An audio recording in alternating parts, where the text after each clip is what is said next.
The sound of clinking golf clubs and disappointed sighs drifted through the French doors of my parents' country club-style patio. I was inside, supposedly helping Mom prepare appetizers for Dad's monthly golf buddies gathering, but really just trying to stay invisible. At 26, I'd mastered the art of being present but unnoticed at family events. "Another beer, Kevin?" Dad's voice boomed across the patio, followed by the familiar ritual of masculine laughter and business talk that excluded me entirely. "I'm Alex Morrison," though my family had taken to introducing me as our youngest, with that particular tone that suggested I came with an expiration date on my potential. 3 years ago, I dropped out of Stanford during my junior year to pursue what Dad called computer nonsense. What I'd actually been building was something that would soon reshape entire industries, but they'd never bothered to ask for details. "How's business, Richard?" Kevin Patterson asked. He owned the largest construction company in the state and never missed a chance to remind everyone. "Excellent, excellent," Dad replied, his real estate empire still thriving despite his complete inability to understand anything digital. "Just closed on 3 more commercial properties downtown. And the kids?" This from Bob Chin, whose pharmaceutical company had made him wealthy enough to afford casual condescension. "How's the family?" Through the window, I watched Dad's expression shift into what I'd learned to recognize as his disappointment management face. "Well, you know, David's doing phenomenally at the law firm.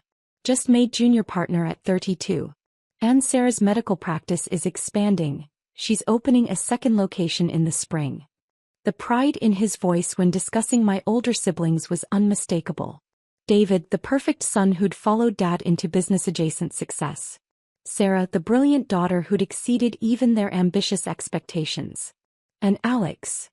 Kevin prompted, probably remembering me from previous gatherings where I'd been trotted out as the family's cautionary tale.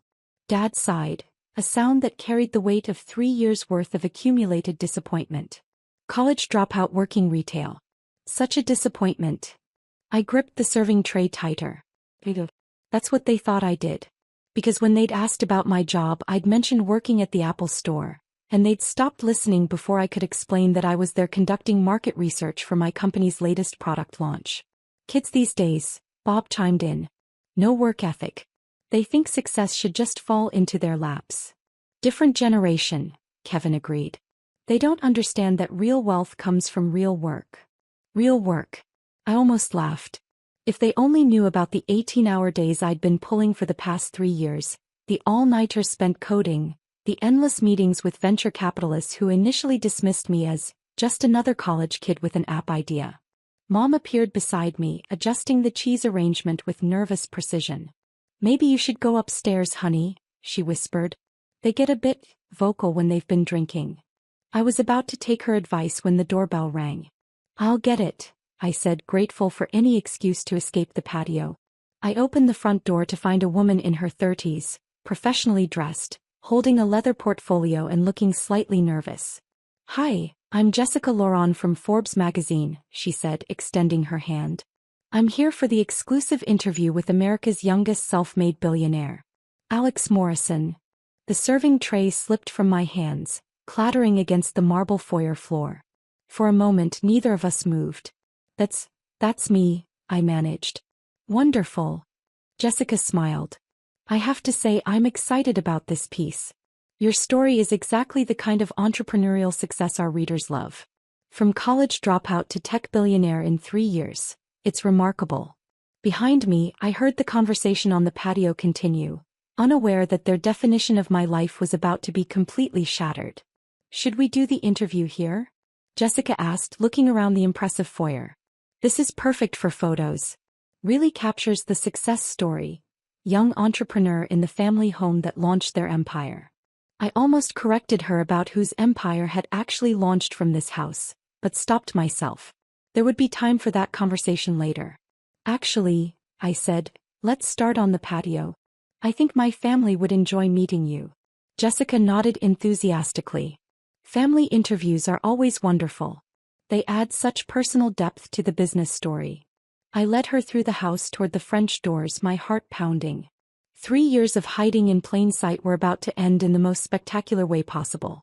"Just through here," I said, pushing open the doors. The conversation on the patio stopped abruptly.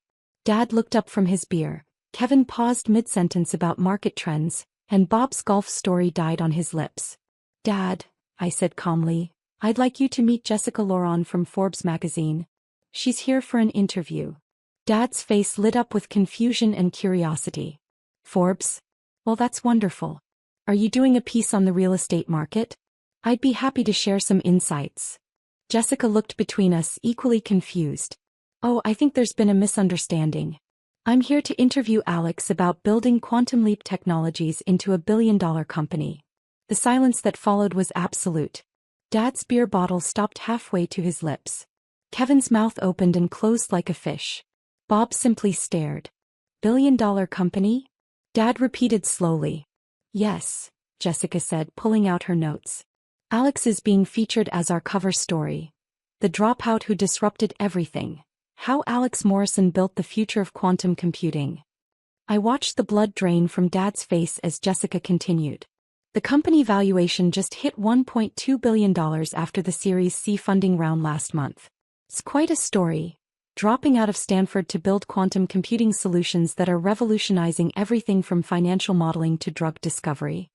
Kevin found his voice first. Quantum computing?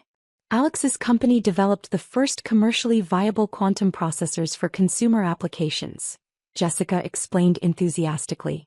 Major tech companies are licensing the technology. Microsoft, Google, Amazon, they're all implementing Quantum Leap's innovations. Bob leaned forward. How much did you say the company is worth? $1.2 billion, Jessica repeated. Though Alex's personal stake is actually higher now after the recent acquisition offers. We're estimating personal net worth at around $800 million. Dad set down his beer with shaking hands.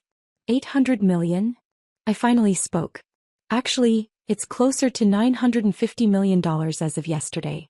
The pharmaceutical licensing deals pushed it higher than expected. The look on his face was something I'd never seen before. Not disappointment, not pride, but complete bewilderment, as if his understanding of reality had just been fundamentally challenged. But you work retail, he said weakly. I do market research at Apple, I corrected. For Quantum Leap. We're developing consumer applications for quantum computing. Part of my job is understanding how people interact with current technology so we can design better interfaces. Jessica was scribbling notes furiously. This is perfect. The family reaction is exactly what our readers want to see. The disconnect between perception and reality in entrepreneurial success stories. Kevin cleared his throat. So when you said you were working on computer stuff, I was building the foundational algorithms for quantum error correction, I replied. The technology that made commercial quantum computing possible. Bob's pharmaceutical empire suddenly seemed much smaller. And the company you mentioned.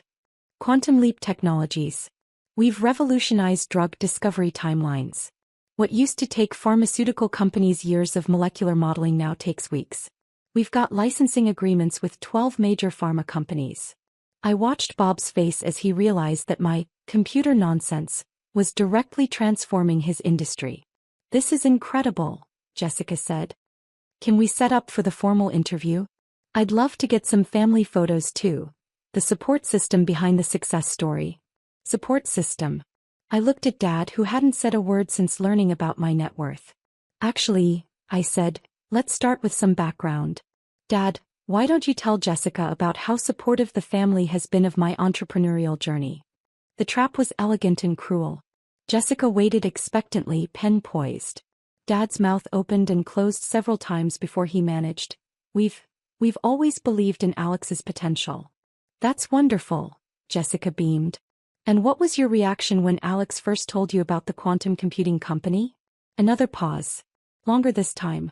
We were excited about the possibilities, Dad finally managed. I almost felt sorry for him. Almost. Perhaps you could share some specific memories? Jessica pressed. Our readers love hearing about those family moments when you knew something special was happening. Kevin and Bob exchanged glances, suddenly understanding that they were witnessing more than just a magazine interview. Well, Dad stammered, there was the time when Alex explained the technical details and we were just amazed by the innovation. Except there hadn't been such a time.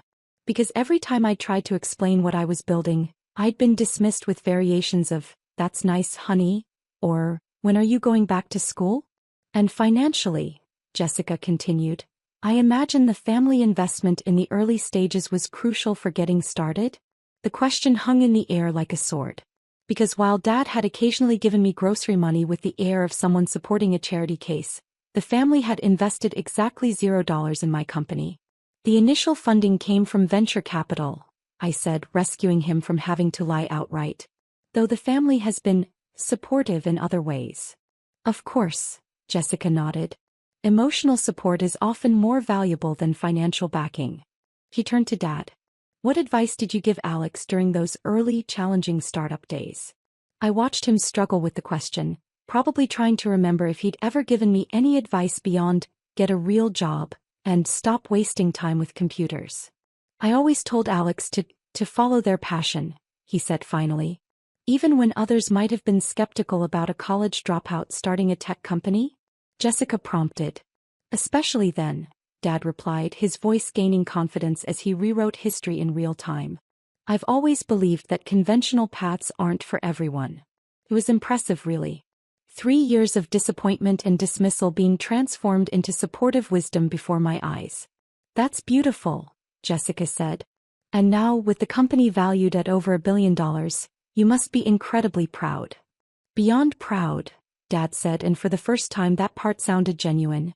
Though honestly, we always knew Alex was special.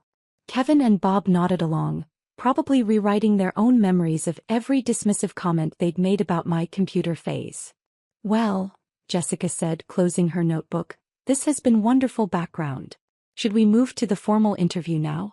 I'd love to get Alex's perspective on the journey from college dropout to billionaire entrepreneur. Actually, I said, let's do it right here. With Dad and his friends present.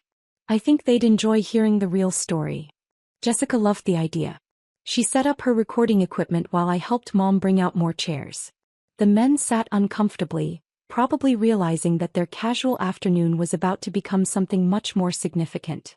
So, Alex, Jessica began formally, take us back to the beginning.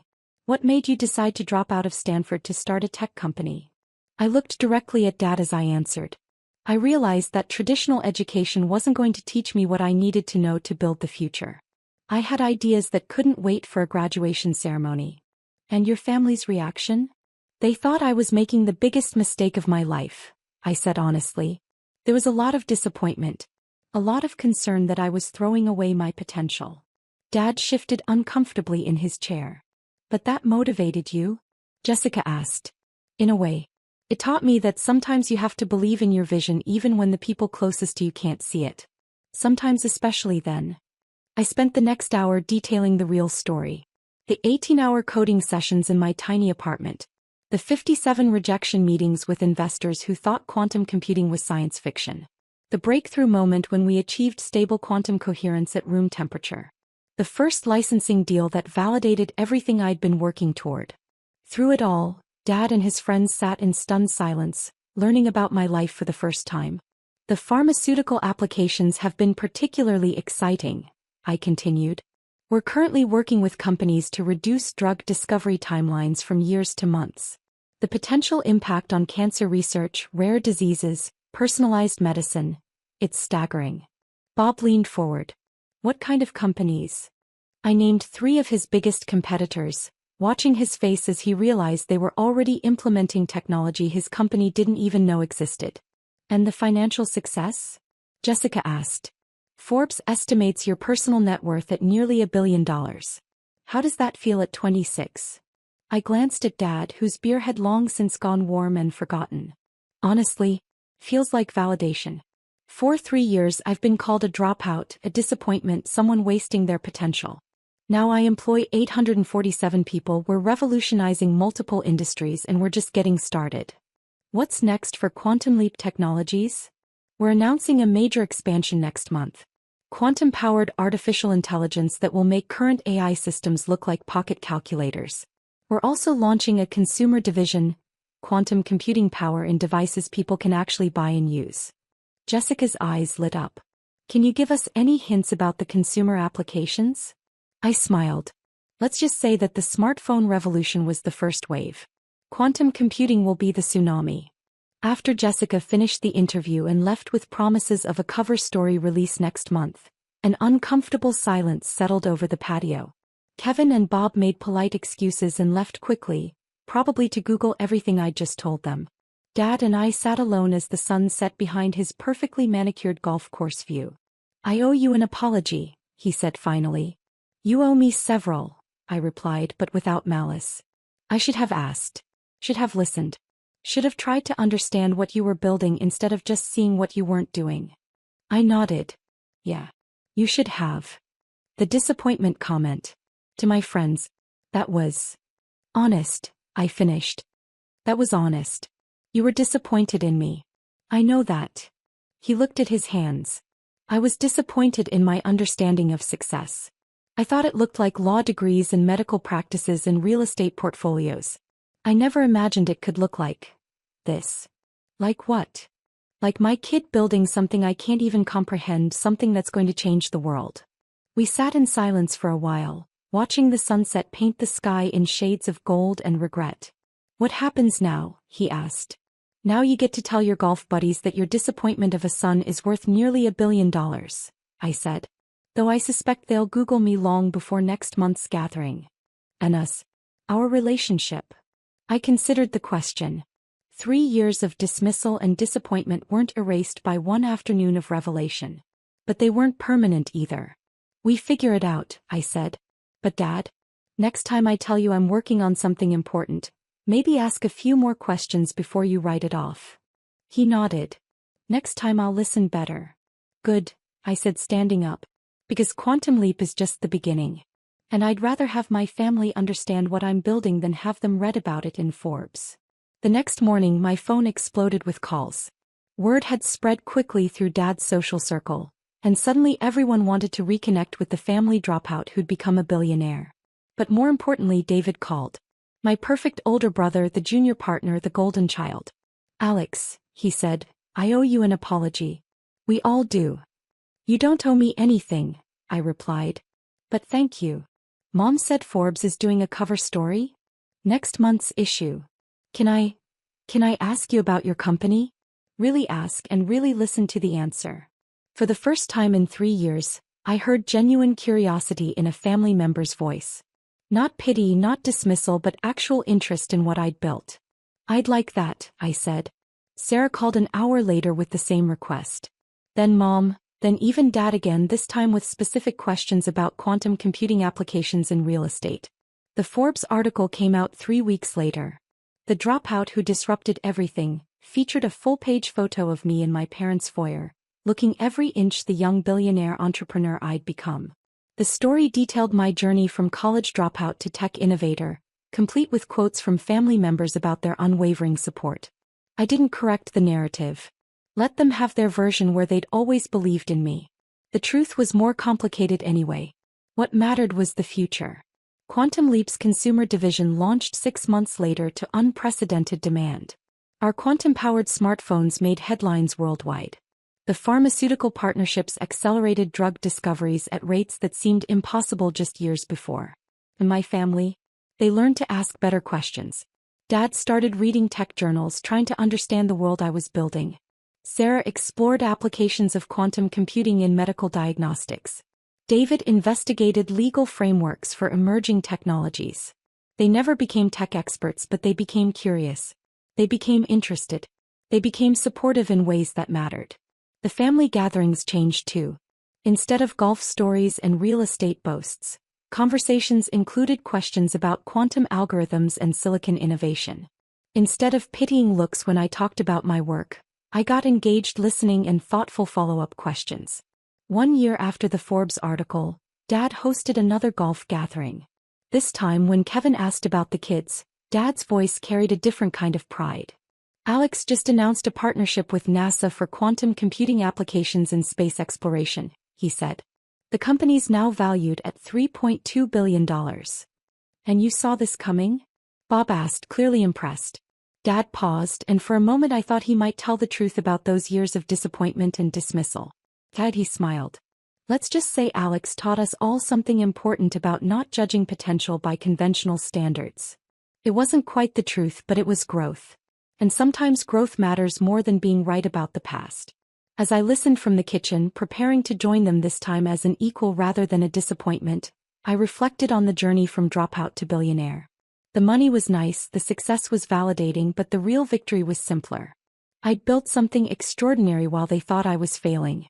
I'd proven that their definition of success was too narrow, their understanding of potential too limited. I'd shown them that sometimes the biggest disappointments become the biggest surprises. And now finally, when they introduced me to people, it wasn't as our youngest with that apologetic tone. It was as Alex, our son who's changing the world. Some victories are worth waiting for.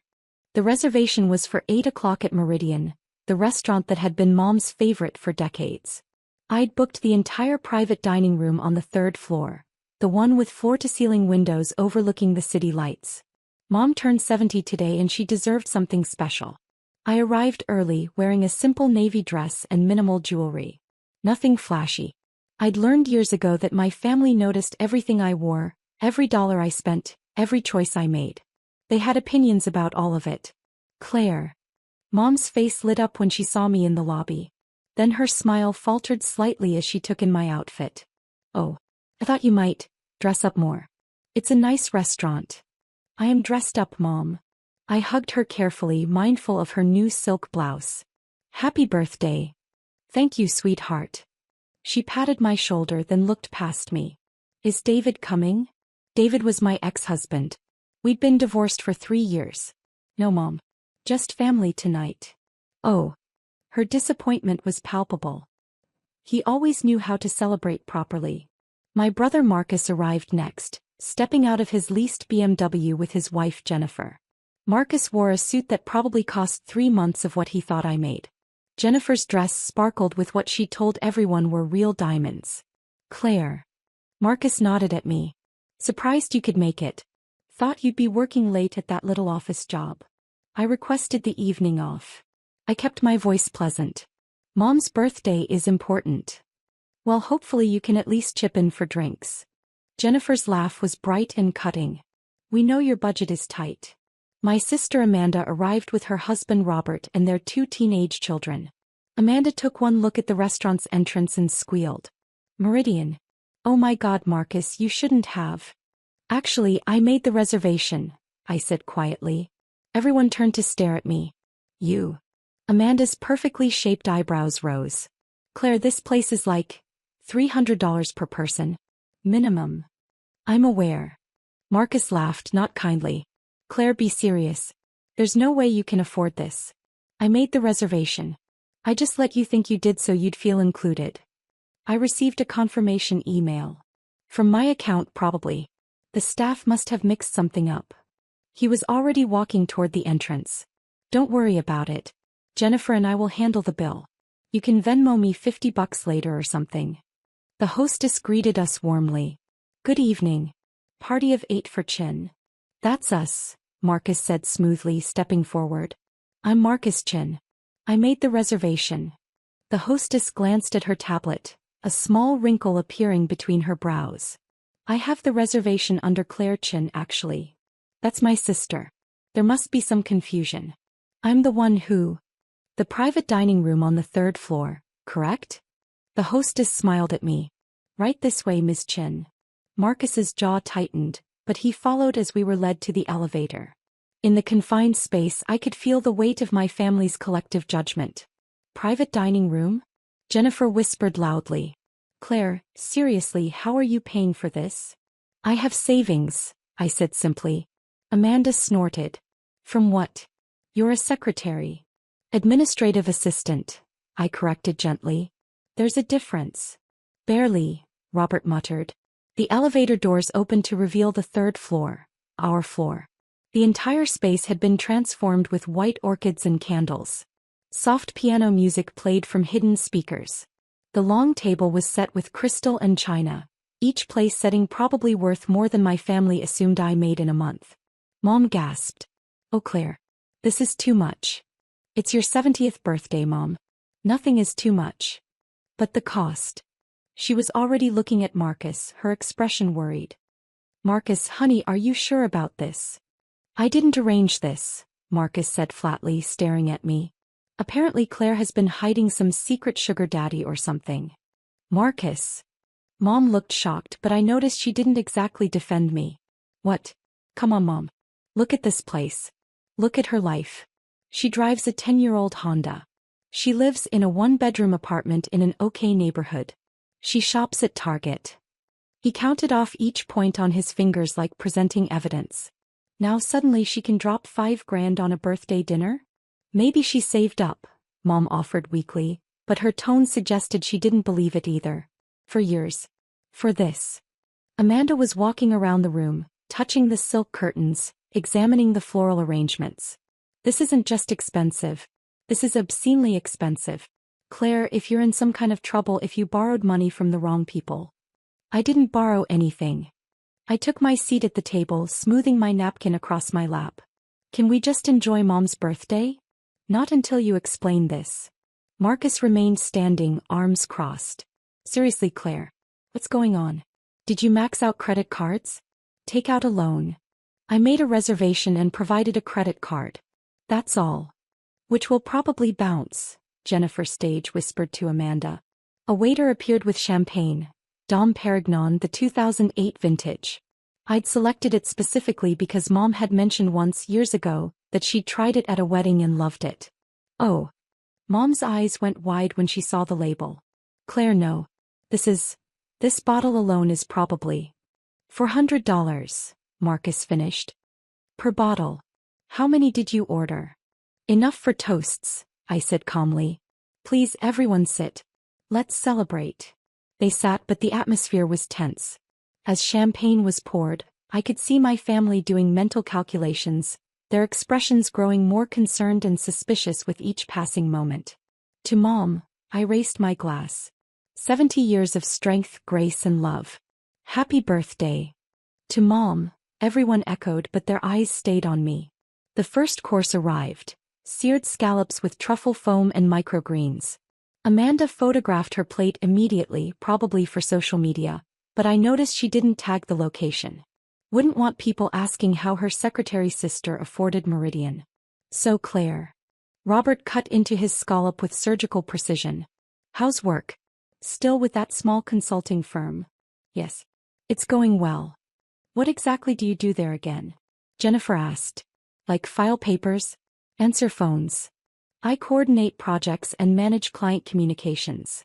So, secretary work. Marcus popped a scallop into his mouth. These are incredible, by the way. Probably $30 per scallop. Can we please stop talking about money? Mom pleaded. It's my birthday. We're just worried about Claire, Amanda said, reaching across to pat my hand. This isn't like you. This kind of spending. We're concerned you're having some kind of episode. You've been so stressed since the divorce. I'm not having an episode. I'm fine. Are you though? Marcus leaned forward. Because healthy people don't blow their entire savings, assuming you even have savings, on a single dinner. This feels manic, Claire. Impulsive. Maybe she finally got her act together, Robert suggested. Maybe she's been promoted or something. To what? Senior secretary. Jennifer giggled. I'm sorry, but that firm has like 12 employees. How much could they possibly pay? The second course arrived. Butter-poached lobster tail with saffron risotto. Mom made a small distressed sound when she saw it. Marcus, she whispered urgently. Maybe we should just order salads for the main course. Keep costs down.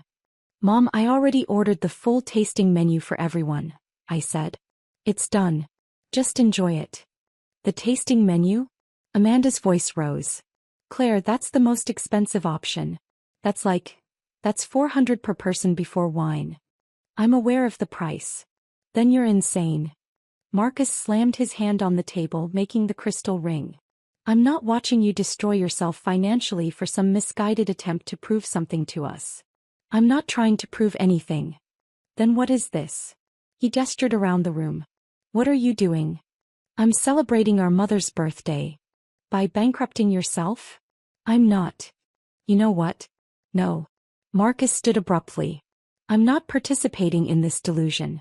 I'm going to talk to the manager right now and cancel the rest of this ridiculous order. We'll move to the main dining room and order normal meals like normal people. Marcus, please sit down, I said quietly. I will not sit down and watch my sister have a mental breakdown. His voice was getting louder now. The waiters hovering near the kitchen entrance exchanged glances. You clearly need help, Claire. Professional help. This isn't normal behavior. I agree, Amanda chimed in. This is scary actually.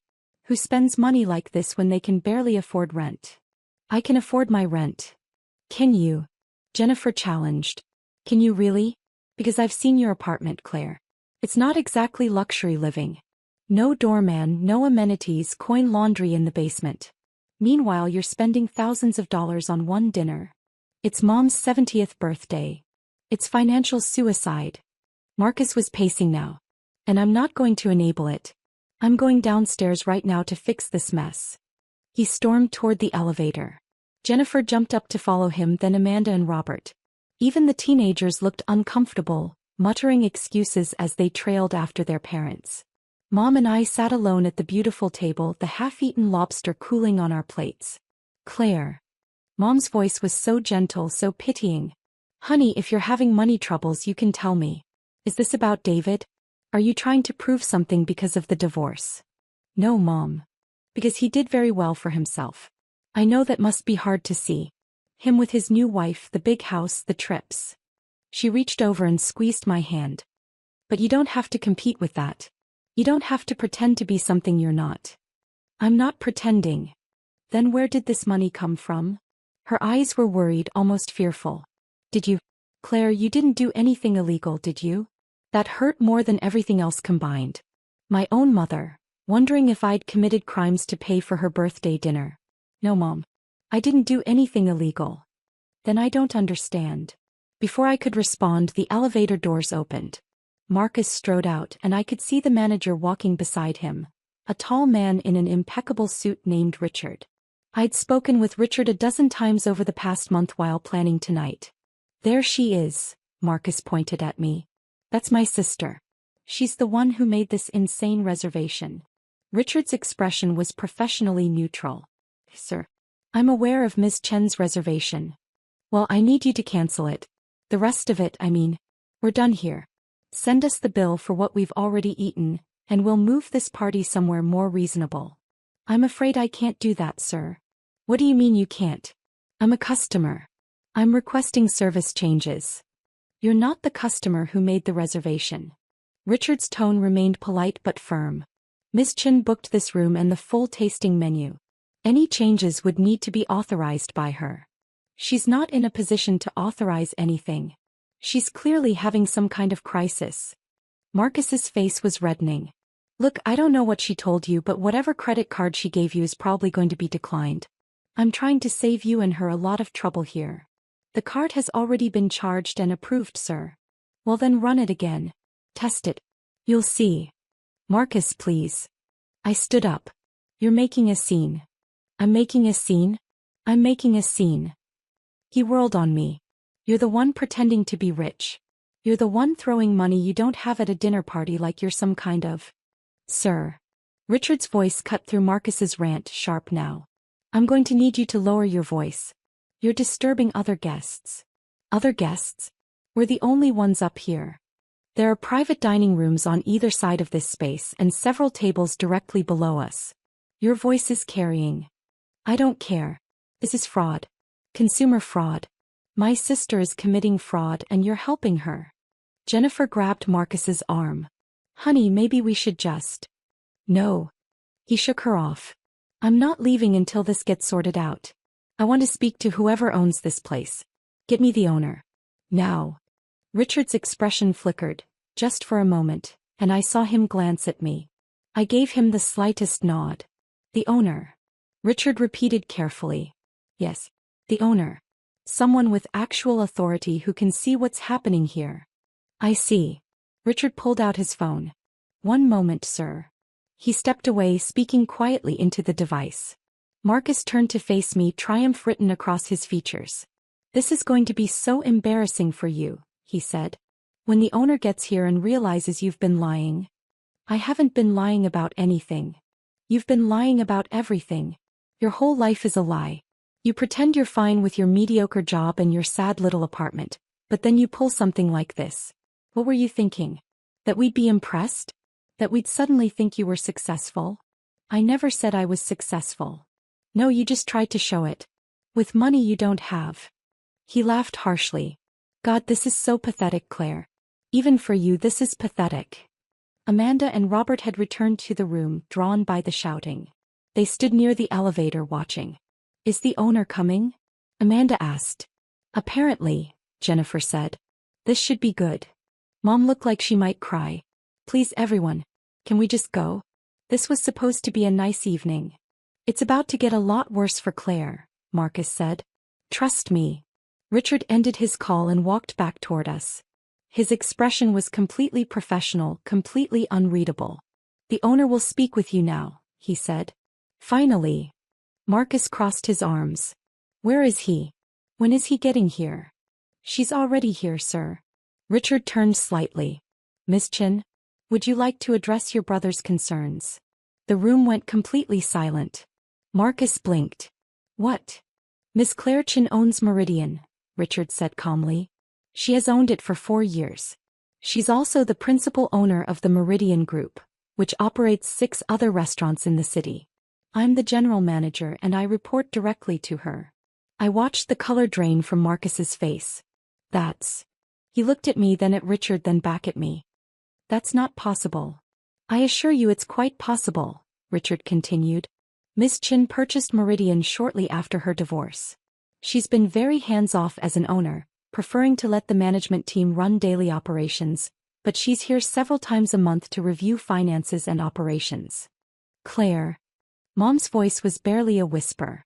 Is this true? I took a breath. Yes. You own this restaurant? Amanda looked like someone had slapped her. This restaurant. And 6 others. I kept my voice steady. The Meridian Group includes Meridian, Copper and Oak, the Garden Room, Saltwater, Provisions, Blueprint, and as of last month, Henrietta's Table. That's... Robert was doing mental math, his lips moving. That's half the best restaurants in the city. 7 of the best, I corrected gently. There's competition, obviously. Marcus was shaking his head slowly, like he could physically deny reality. No, this is some kind of joke. Some kind of... Richard, is she paying you to say this? Richard's expression went cold. Sir, I'm going to pretend you didn't just accuse me of accepting bribes. Miss Chin is absolutely the owner. I can provide documentation if you'd like, though I don't appreciate having my professional integrity questioned. But she's a secretary. Jennifer's voice was shrill. She drives a Honda. I'm an investor, I said quietly. I work as a consultant because I enjoy the work and the flexibility. The restaurants run themselves for the most part. And I drive a Honda because it's reliable and I don't particularly care about cars. Your apartment, Amanda started, is convenient to my office and has a month-to-month lease. I own 2 other properties, a condo downtown that I rent out and a house in the suburbs that I'm renovating. The silence that followed was deafening. Mom's hands were trembling. Why didn't you tell us? I tried to, Mom. After the divorce, when David's lawyer was claiming I'd contributed nothing to the marriage, remember? I mentioned I'd made some investments. You said I was being defensive and that David was right to keep everything since he was the breadwinner. But you didn't say you owned restaurants. You didn't ask. You assumed I'd failed. I looked around at my family. You all did. And when I tried to explain, you talked over me. You told me to be realistic. You said I needed to accept my limitations. Marcus found his voice. Claire, if this is true. It is true, sir, Richard interjected. And I have to say, in 4 years of working for Ms. Chin, I've never seen her bring personal matters into this restaurant. The fact that she's allowing this conversation at all is generous. Generous. Marcus's laugh was slightly hysterical. She's been lying to us for 4 years. I haven't lied once. I just stopped trying to convince you of things you'd already decided weren't true. I turned to Richard. Thank you. I think we're ready for the next course. Claire, wait. Mom reached for me. The owner wants to discuss your behavior. Richard's voice was pleasant but firm, his eyes on Marcus. Sir, you've spent the last 30 minutes in my restaurant insulting Ms. Chen. You've accused her of fraud, implied she's mentally unstable and suggested she's involved in illegal activities. You've raised your voice repeatedly despite being asked to stop. You've disrupted what was meant to be a milestone celebration. Marcus's face went from white to red. I didn't know. You didn't ask. Richard pulled out a tablet. You assumed. And based on those assumptions, you felt entitled to berate her publicly, to question her choices, and to attempt to override her decisions in her own establishment. Her own right. God. Marcus sank into a chair. This is insane. What's insane, I said quietly, is that even now you're not apologizing. You're not asking questions. You're just reacting. What do you want me to say, Claire? Congratulations on secretly being rich. I want you to think about why it had to be secret. Why I couldn't tell you. Why I stopped trying. Jennifer was scrolling frantically on her phone. Oh my God. Oh my God, Marcus, she's listed on the business registrations. Claire Chin, principal owner, Meridian Group Holdings LLC. Estimated value. She looked up, her face pale. Marcus, the estimated value is $40 million. 40. Amanda sat down hard. Million. The restaurants are worth that, yes. Plus the properties they're on. I own the buildings for Meridian, Saltwater, and Blueprint outright. I kept my voice even, factual. My net worth is higher when you factor in other investments. Robert let out a low whistle. How much higher? That's private. You're a multimillionaire, Mom said faintly. My daughter is a multimillionaire and I didn't know. I tried to tell you, Mom. Multiple times. When did you try? Last Christmas, when you asked why I wasn't dating anyone successful. I said I was doing fine on my own and you laughed and said fine wasn't the same as successful. At Easter, when Marcus was bragging about his promotion, I mentioned I'd had a good quarter with my investments. You said that was nice and changed the subject to Amanda's new car. At your birthday last year, when you said you wished I'd make something of myself like my siblings, I started to explain about the restaurants. You interrupted to ask if I'd remembered to bring the potato salad. Each example landed like a stone in still water. I could see the ripples of memory crossing their faces. I thought. Mom's eyes were filling with tears. I thought you were just trying to make yourself feel better. I thought you were being defensive about the divorce. I was being honest. You weren't listening. Richard cleared his throat gently. Miss Chin, the kitchen would like to know if we should proceed with the main course. Yes, please. I looked at my family. Does anyone want to leave? I won't stop you. But if you stay, we're going to finish Mom's birthday dinner. No more discussions about money. No more insults. We're going to celebrate her turning 70, which was the entire point of tonight. Nobody moved. I'll stay, Mom said finally, her voice small. If you still want me to. Of course I do. It's your birthday, Mom. Marcus stood up slowly. Claire, I don't even know what to say. Then don't say anything. Just sit down and eat your dinner. But we need to talk about this. About everything. About why you didn't. Not tonight, Marcus. Tonight is about Mom. He looked like he wanted to argue, but Jennifer grabbed his arm and pulled him back to his seat. Amanda and Robert followed suit, moving like sleepwalkers. The teenagers looked completely bewildered but sat down when their parents did. Richard nodded at me, a gesture of understanding, and disappeared toward the kitchen. The main course arrived 10 minutes later. Perfectly cooked filet mignon with roasted vegetables and potato gratin. A server I recognized, Thomas, who'd been with Meridian since before I bought it, poured wine with steady hands, his expression carefully neutral. We ate in near silence. Amanda picked at her food. Jennifer kept staring at me like I'd grown a second head. Marcus looked like he was performing complex calculations in his head, probably trying to figure out exactly how much money I had and what it meant for his position as the successful sibling. Only Mom actually ate, taking small, deliberate bites, tears running quietly down her face. The food is wonderful, she said finally. Really wonderful, Claire. I'm glad you like it, Mom. I always have. I used to bring your father here for anniversaries before he passed. Before it got so expensive. Before. She trailed off. Before I thought I couldn't afford it anymore. You mentioned that once. That's why I bought it. She looked up sharply. What? When you told me about Dad bringing you here, about how special it was. You said you hadn't been back in years because it wasn't for people like us anymore. I decided that wasn't true. So I bought it.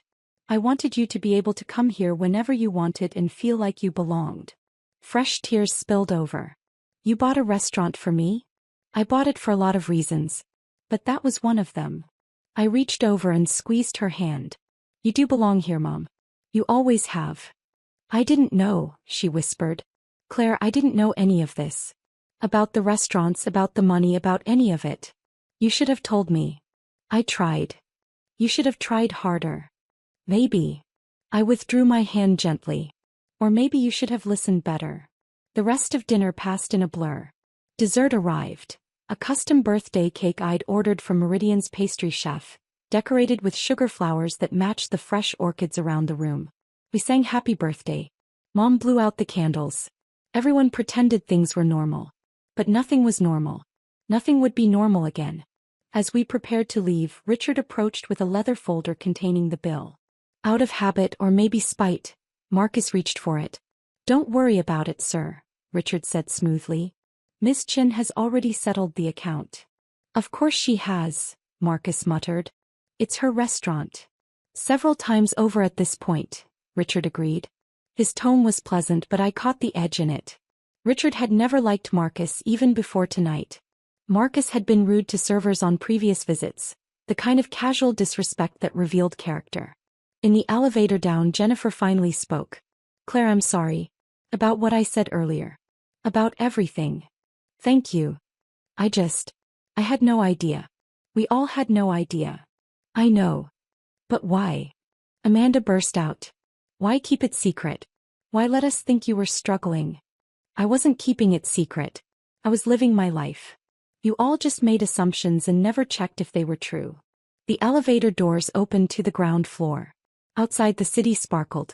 Marcus's BMW was parked at the curb, and I could see the valet hovering nearby. So what now? Robert asked. Do we just pretend tonight didn't happen? We acknowledge it happened, I said. We acknowledge that for 4 years, you all assumed I was failing at life. You made jokes. You offered pity. You never once considered that I might actually be doing well because I didn't perform success the way you expected. That's not fair, Marcus protested. You deliberately hid things. I lived quietly. There's a difference. Is there? He challenged. Because from where I'm standing, this feels like some kind of sick test. Like you were waiting to see how badly we'd treat you before revealing the truth. Like you wanted to humiliate us. If you feel humiliated, that's on you. I just wanted to have a nice dinner for Mom's birthday. In a restaurant you secretly own. That's calculated, Claire. It's her favorite restaurant. Of course I chose it. I looked at him steadily. Would you prefer I took her to Applebee's to match your expectations of what I could afford? He opened his mouth, then closed it. No response. Mom hugged me carefully like I might break. Thank you for tonight, sweetheart. It was beautiful. Really beautiful. Happy birthday, Mom. We'll talk soon? About everything? Sure, Mom. But I could hear the doubt in my own voice, and I knew she heard it too. I watched them drive away. Marcus and Jennifer in the BMW, Amanda and Robert in their Lexus, Mom in the back seat looking small and confused. The teenagers had barely said 2 words all night. Richard appeared at my elbow. Well, that was dramatic. Sorry for bringing family drama into the restaurant. Please. This is the most entertainment I've had in months. He paused. Though I have to say, Miss Chin, I'm surprised you let it go on that long. I kept hoping they'd figure it out themselves. Did you really? Or were you curious to see how far they'd take it? I considered the question honestly. Maybe both. For what it's worth, I think you handled it well. Very restrained. I'd have had them thrown out after the first 5 minutes. They're family. Family who spent 4 years assuming you were a failure. Yeah. I looked up at Meridian's facade, at the warm light spilling from the windows, at the name I'd chosen when I bought it. They did. My phone buzzed. A text from Marcus. We need to talk. This changes everything. But it didn't change everything. Changed nothing really. I was the same person I'd been this morning, this afternoon, this evening when they were calling me pathetic. The only difference was they knew the truth now. And somehow that felt more lonely than the assumptions ever had. Richard was watching me with concern. You okay, boss? Yeah, I said. I'm fine. And the strange thing was I actually meant it. Another text came through. Then another. Amanda apologizing. Jennifer asking questions. Robert suggesting we all sit down and discuss this like adults. I turned my phone to silent and slipped it into my purse. Tomorrow there would be conversations. Explanations. Probably demands. For loans, for investments, for the kind of help they'd never offered when they thought I needed it. There would be awkward family dinners where everyone pretended tonight hadn't happened, or worse, dinners where it was all anyone could talk about. But tonight I walked to my 10-year-old Honda, drove to my convenient one-bedroom apartment, and slept the sleep of someone who'd finally stopped trying to prove something to people determined not to see. And when I woke up the next morning to 17 missed calls and 43 text messages, I made coffee, opened my laptop and got back to work managing my restaurant empire, one quiet, unremarkable day at a time. Because that was the thing they still didn't understand. I'd never wanted their recognition. I just wanted them to stop assuming I needed their pity. I stood in the dusty aisles of Miller's General Store, running my fingers along shelves that hadn't changed since I was a child. The ancient cash register still sat on the counter, its brass finish dulled by decades of use. Sunlight filtered through windows that needed cleaning, casting patterns on the worn wooden floor where my father had taught me to stock shelves 30 years ago. Sarah, you can't be serious. My brother Michael's voice cut through my nostalgia. The property assessor valued this dump at less than $50,000. Your share of Dad's savings is worth 6 times that. I turned to face my siblings, Michael in his expensive suit, Patricia in her designer dress, both looking at me like I'd lost my mind. They'd flown in from their respective coastal cities for the reading of our father's will, already arguing over how to split his considerable liquid assets. I've made my decision, I said quietly. You two can split the money. I'm taking the store. Patricia threw up her hands in exasperation. This is ridiculous. You're giving up $300,000 for a failing business in the middle of nowhere. The place barely breaks even. She wasn't wrong about the numbers. Miller's General Store had been struggling for years, hanging on mainly because our father refused to close the place where he'd raised his family. The small town of Cedar Grove had been slowly dying as younger people moved away, leaving behind an aging population that could barely keep the few remaining businesses afloat. It's not about the money, I tried to explain. This store was Dad's life. It meant something to him. Dad's dead, Michael said bluntly, and sentiment doesn't pay bills. Take the cash, Sarah. Be smart for once in your life. I felt the familiar sting of his condescension. Michael, the successful investment banker. Patricia, the high-powered attorney. And me?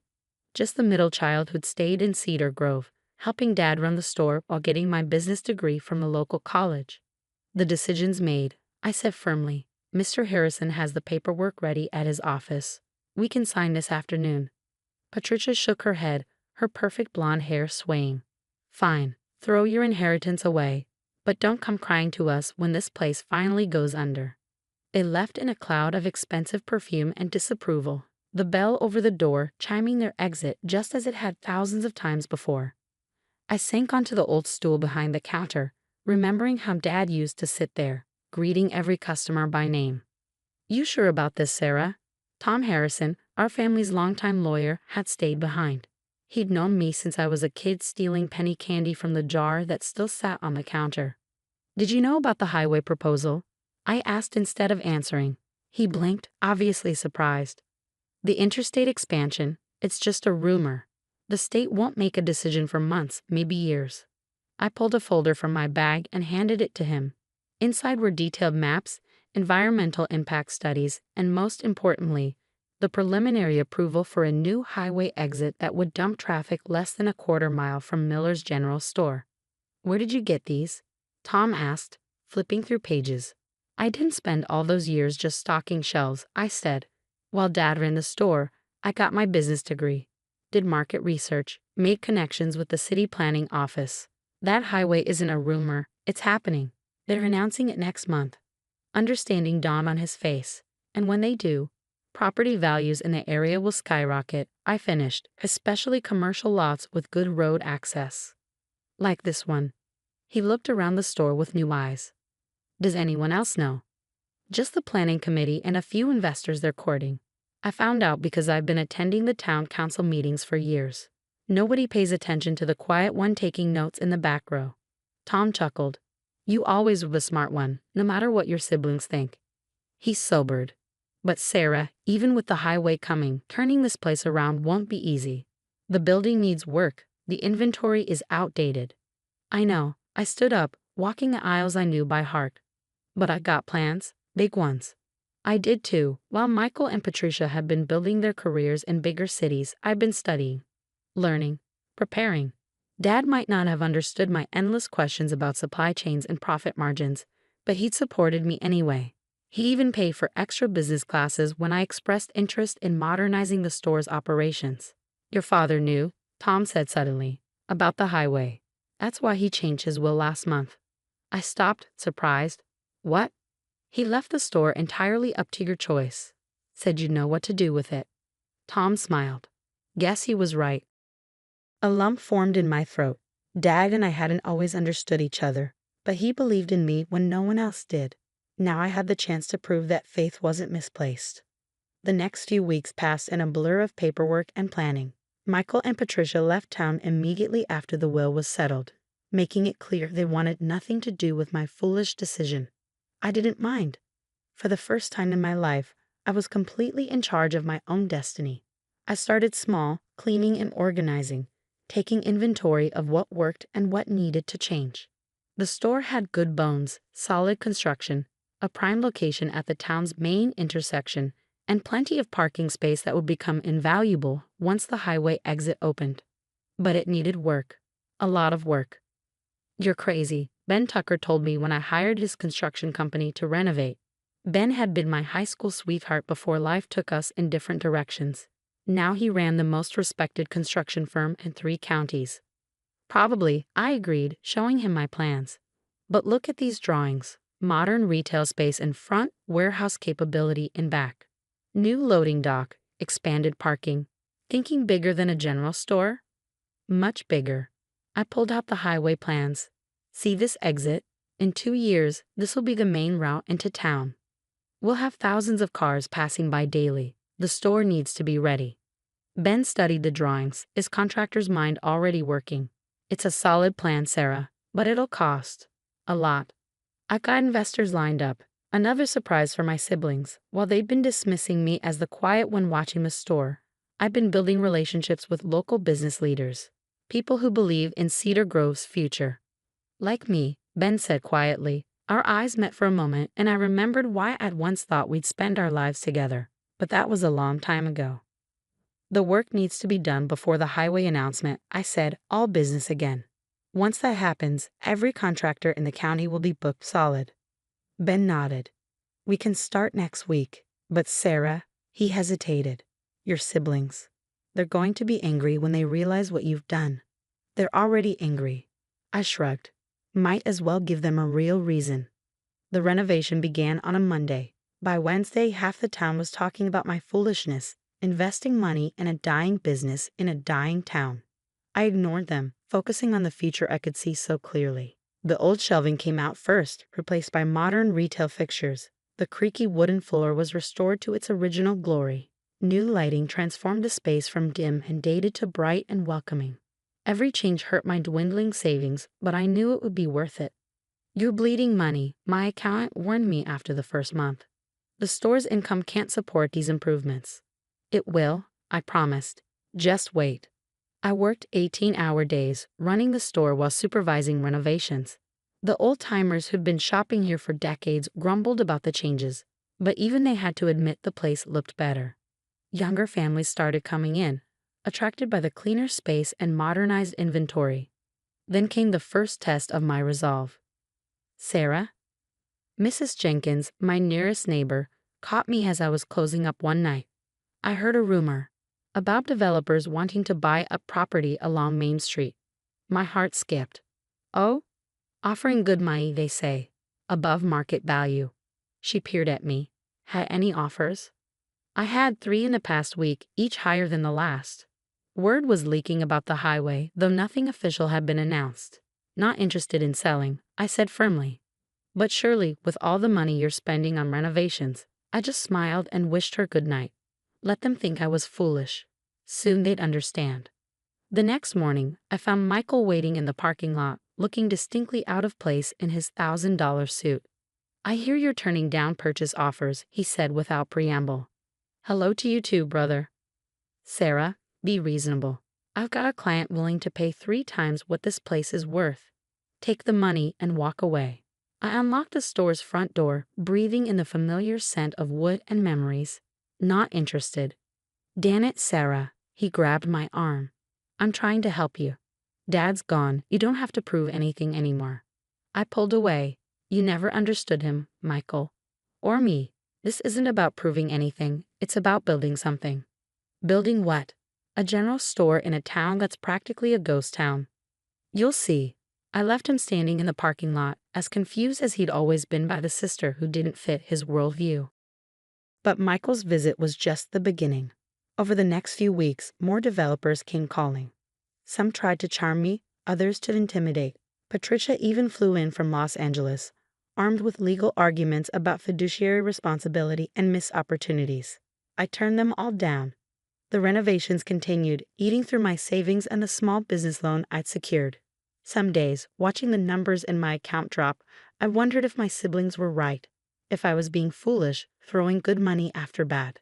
Then I'd look at the highway plans hidden away in my office and remember what Dad used to say. Sometimes you have to believe in something before anyone else can see it. I believed in Miller's General Store, in Cedar Grove, in myself, and soon everyone else would too. But that's another part of the story. The morning of the highway announcement arrived with a mix of fog and anticipation. I stood in Miller's newly renovated storefront, watching town council members and state officials set up for their press conference in the park across the street. Television vans lined Main Street, their satellite dishes reaching skyward like mechanical flowers. "Quite a crowd," Ben observed, joining me at the window. The renovation was nearly complete. Though we kept the iconic Miller's sign, some things were worth preserving. "Wait until they make the announcement," I said quietly. "This is nothing compared to what's coming." My phone buzzed. Michael calling for the 3rd time that morning. I ignored it, just as I'd ignored Patricia's increasingly threatening emails about family responsibility and fiscal insanity. They figured out something was happening in Cedar Grove, but they were still in the dark about the scale of it. The store's new automatic doors whispered open, admitting Tom Harrison. Our family lawyer looked harried, his bow tie slightly askew. "Sarah, we need to talk. Your siblings have filed an injunction to prevent me from selling the property." I smiled. "Let me guess. They're claiming Dad wasn't of sound mind when he changed the will." Tom blinked. "How did you?" "Because I know my siblings. And because 3 different developers called this morning, hinting they'd help fight any legal challenges if I agreed to sell to them. This is serious, Sarah. They've hired Blackwood and Reed, top real estate attorneys. Let them waste their money." I turned from the window, surveying the transformed space. The old general store had become something entirely new. Modern retail displays, a gourmet coffee bar, and local artisan goods mixed with everyday necessities. The warehouse space in back was ready too, though no one knew what for. Yet. "You're not planning to sell at all, are you?" Tom asked slowly. "Tom, what's the largest retailer in Cedar Grove?" He frowned. "Well, since the Walmart closed last year. I guess Miller's is, now that you've expanded." "And how many delivery services operate in the county?" "None, since the pandemic killed that startup last winter." I smiled. "Wrong. One starts operations today." Understanding dawned on his face. The warehouse space, the loading docks. "Miller's isn't just a store anymore," I explained. "It's a distribution hub. We'll serve 3 counties, delivering everything from groceries to hardware. The highway exit makes us the perfect location." But the announcement hasn't even. The sound of microphone feedback cut him off. Outside, the mayor was approaching the podium, flanked by state transportation officials. The crowd, much larger now, pressed forward eagerly. I didn't need to hear the speech. I'd been preparing for this moment for months. Instead, I watched faces in the crowd as the mayor revealed the interstate expansion plans, complete with Cedar Grove's new exit ramp, conveniently located just down the road from Miller's. The reaction was immediate. People gasped, pointed, already turning to look at nearby properties with new eyes. Property values would triple, at minimum. Commercial lots like mine would be worth even more. My phone exploded with notifications. Michael and Patricia had obviously heard the news. A text from Michael popped up. Do not sell to anyone. Call me immediately. I deleted it without reading the rest. Sarah, Ben called from the back. You've got visitors. I turned to find 3 men in expensive suits being admitted through the loading dock entrance. I recognized them immediately. Executives from National Market Chain, one of the largest retail corporations in the country. Ms. Miller, the oldest one, stepped forward, hand extended. I'm James Whitmore, Vice President of Acquisitions for NNC. We've been following your operation with great interest. Of course they had. I'd made sure word of my renovations and expansion reached the right ears. Gentlemen, I kept my voice professionally neutral. This is quite a surprise. Is it? Whitmore smiled. You've positioned yourself brilliantly. Modern facility, strategic location, distribution capabilities, exactly what we look for in new franchise locations. And there it was, the real reason for their visit. National Market Chain had been trying to establish a presence in this part of the state for years, but property costs and local opposition had stymied them. Now, with the highway coming, we're prepared to make a very generous offer, another executive chimed in, both for the property and for ongoing franchise rights. I gestured to my office. Let's discuss it. The meeting lasted 2 hours. Their initial offer was impressive, enough to make Michael and Patricia's inheritance shares look like pocket change. But I had my own terms. Miller's keeps its name, I insisted. We maintain local control over inventory and operations. And the distribution network serves independent retailers too, not just National Market Chain stores. Whitmore frowned. That's unusual. Normally our franchise agreements are more standardized. This isn't a normal situation. I laid out my market research, showing population projections, traffic patterns, retail gaps in surrounding communities. You're not just buying a store location. You're buying a ready-made distribution network in an underserved region. One that's about to experience massive growth. They huddled in whispered consultation while I waited calmly. Finally, Whitmore spoke. Your terms are acceptable, with some modifications. We'll have our lawyers draw up. My lawyers will draw up the papers, I corrected. I believe you know the firm, Blackwood and Reed. Whitmore's eyebrows shot up. Your siblings' attorneys? Not anymore. As of this morning, they work for me. Amazing what you can accomplish with the right business plan and profit projections. After the executives left, Ben found me in the office, staring at the old photo of Dad behind the counter. You planned this whole thing, he said. It wasn't a question. The renovations, the distribution setup, even letting word leak to National Market Chain. I had a good teacher. I touched Dad's photograph. He always said opportunity comes to those who prepare for it. Sarah, Tom burst in, waving his phone. You won't believe. Blackwood and Reed just withdrew from your siblings' case. They're representing you now, along with handling the National Market Chain contracts. I smiled at his astonished expression. Amazing how quickly top law firms change allegiance when they realize which side has the better position. My phone buzzed again. Patricia this time, probably having just heard about her lawyers jumping ship. I considered letting it go to voicemail, but something made me answer. How dare you? She shrieked without preamble. You manipulative little. You knew about the highway all along. Yes. You let us think you were being sentimental, taking that worthless store while we got the cash. But you played us. No, Patricia. I let you be exactly who you are. People so convinced of your own superiority that you never bothered to look deeper. Just like you never bothered to understand Dad, or this town, or me. We're contesting everything, she seethed. The will, the store ownership, all of it. Michael's already talking to other attorneys. Tell Michael to check his email first, I suggested mildly. The one from his biggest investment client. They've signed an exclusive shipping contract with Miller's Distribution Services.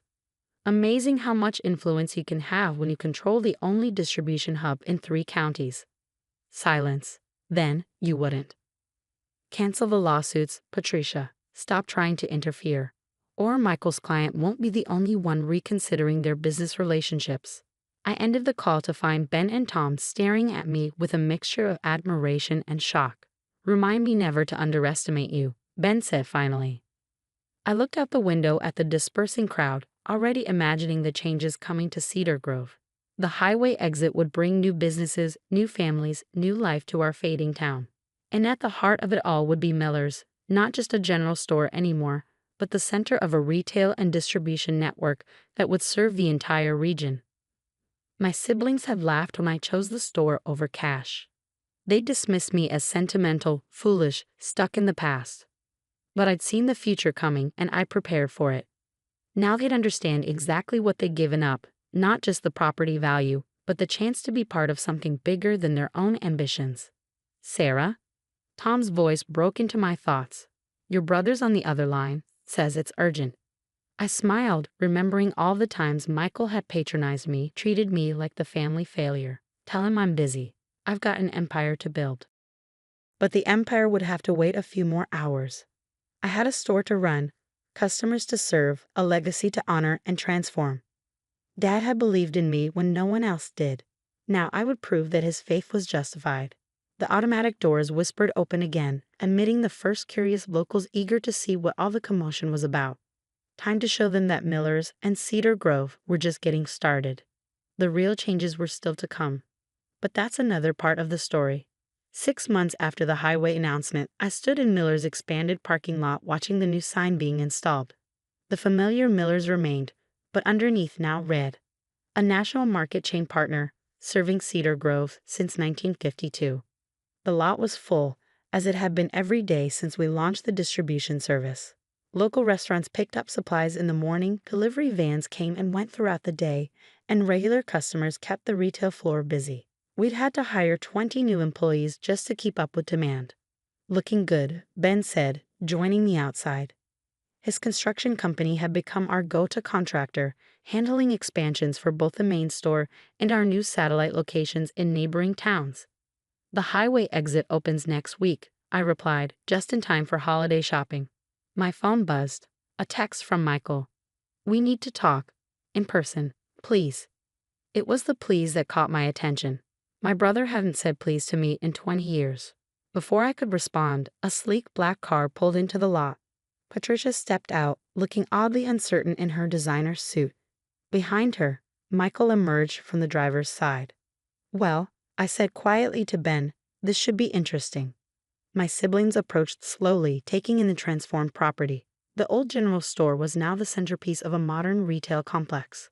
Loading docks hummed with activity, delivery vans came and went, and customers streamed in and out of the automatic doors. Sarah, Michael spoke first, his usual arrogance notably absent. You've been busy. Very. I kept my voice neutral. What brings you both here? More legal threats? Patricia flinched. We dropped all the lawsuits. You know that. I do. I also know Michael's investment firm just lost 3 more clients to companies that ship exclusively through Miller's distribution. That's actually why we're here, Michael said. To talk business, real business. I raised an eyebrow but gestured toward the store. My office is upstairs. They followed me through the retail floor, past the gourmet coffee bar where locals gathered for their morning caffeine, past the artisan goods section featuring products from small businesses across 3 counties. Everything that made Cedar Grove special, wrapped in modern retail efficiency. You've kept a lot of the old elements, Patricia observed, touching a restored wooden beam. Some things are worth preserving. My office occupied Dad's old storage room, though now it had windows overlooking Main Street. His original desk sat in one corner, restored and polished. The wall behind it held the store's first dollar, framed beside the multi-million-dollar contract with national market chain. Nice view, Michael said, taking a seat. You can see the highway construction from here. That's the point. I settled behind the desk. What do you want? My siblings exchanged glances. Patricia spoke first. We were wrong, she said simply. About the store, about you, about everything. We didn't see what Dad saw, Michael added. The potential. The vision. And now that it's successful, you want in. My tone made it clear what I thought of their timing. No, Patricia surprised me. We want to apologize. Michael pulled out a folder. And to show you something. Remember when Dad took that trip last spring, right before he got sick? I nodded. Dad had disappeared for a week, coming back quieter than usual. He came to see me, Michael said. Showed me plans for expanding the store, modernizing it. Asked for investment advice. He slid the folder across the desk. I laughed at him. Told him it was a waste of time. I opened the folder. Inside were rough sketches of everything I built, the distribution network, the modernized store, even the satellite locations. Dad's handwriting covered the margins with notes and calculations. He had the same vision you did, Patricia said softly. He just didn't live to see it happen. Why are you showing me this? Michael leaned forward. Because we finally understand. Dad didn't leave you the store out of sentiment. He left it to you because you were the only one who could make his dream real. I stared at the sketches, throat tight. All those years helping in the store, asking questions, learning the business. Dad had been preparing me. He'd seen what the store could become, just as I had. We'd like to invest, Michael continued. Not to take over, we've learned that lesson, but to be part of what you're building. What Dad wanted to build. On your terms, Patricia added quickly. We'll take minority shares, no voting rights. We want to help grow Dad's legacy. I looked at my siblings, really looked at them. The arrogance was gone, replaced by something I'd never seen before. Respect. I'll have to think about it, I said finally. Of course, they stood to leave, but Patricia paused at the door. Sarah, that day at the will reading, when you took the store instead of cash, you weren't being sentimental at all, were you?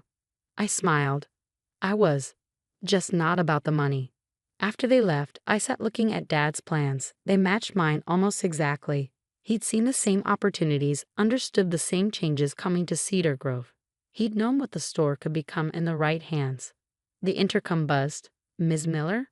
The national market chain executives are here for the franchise review. Send them up. I tucked Dad's plans into my desk drawer. Time to show another group of doubters exactly what a small-town store could do. The next few months transformed Cedar Grove. The highway exit opened, bringing a steady stream of travelers and commuters. Other businesses sprang up along the route, but Miller's remained the heart of town. Part modern retail hub, part community center, part distribution network serving the entire region.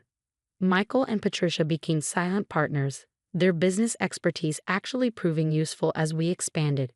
They never tried to take control, never questioned my decisions. Instead, they watched and learned as their foolish sister turned a dying general store into a multi-million-dollar enterprise. 1 year to the day after the highway opened, we held a grand celebration.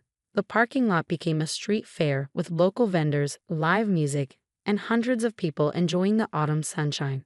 I stood beside the old Miller's sign, now the flagship of a growing retail chain, and remembered Dad's words.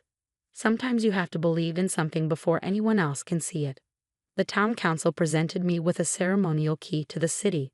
The mayor made a speech about vision and progress. But the moment that meant most came later, after the crowds had gone. You did it, kid, Ben said, finding me in Dad's old office. You really did it. We did it, I corrected. The whole town did it. We just needed someone to believe it was possible. Your father would be proud. He knew. I touched the sketch in my desk drawer. He always knew.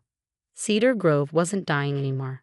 The highway had brought new life, new opportunities, new families moving in. But it wasn't just the highway. It was the people who'd seen what was coming and prepared for it. People like Dad, who'd quietly planned for a future he wouldn't live to see. People like me, who'd chosen a rundown store over quick cash because we believed in something bigger. My siblings had laughed when I picked the store. They called me foolish, sentimental, stuck in the past. But sometimes the past is just the foundation for the future. Sometimes an old general store is really the seed of something greater. And sometimes the quiet one, the one everyone underestimates, is the one who sees it all coming. Standing in my office that evening, watching darkness fall over the busy parking lot, I smiled at Dad's old photo on the wall. We did it, I whispered. We turned your little store into something amazing.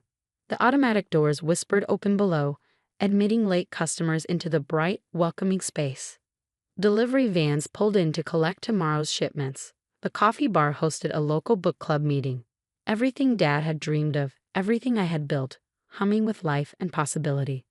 Michael and Patricia had finally understood what they'd given up, not just the real estate value but the chance to be part of something special. They'd learned their lesson about underestimating quiet sisters and small-town stores. But by then, I didn't need their approval anymore. I had built something bigger than their doubts, stronger than their dismissal, more valuable than any cash inheritance. I had taken Dad's dream and made it real. And in the end, that was worth more than all the highway exits in the world. The store's lights glowed in the gathering dark, a beacon for travelers and locals alike. Tomorrow would bring new challenges, new opportunities, new chances to grow. But tonight, I simply stood at my window and watched my little town embrace its future. They called the store worthless until the highway changed everything. But they'd been wrong about both. The highway didn't change the store's value. It just helped everyone else see what Dad and I had known all along. Sometimes the best investments aren't the ones that look good on paper. Sometimes they're the ones that look like rundown general stores in dying towns, waiting for someone to believe in them. Dad had believed, I had believed, and now finally, everyone else did too.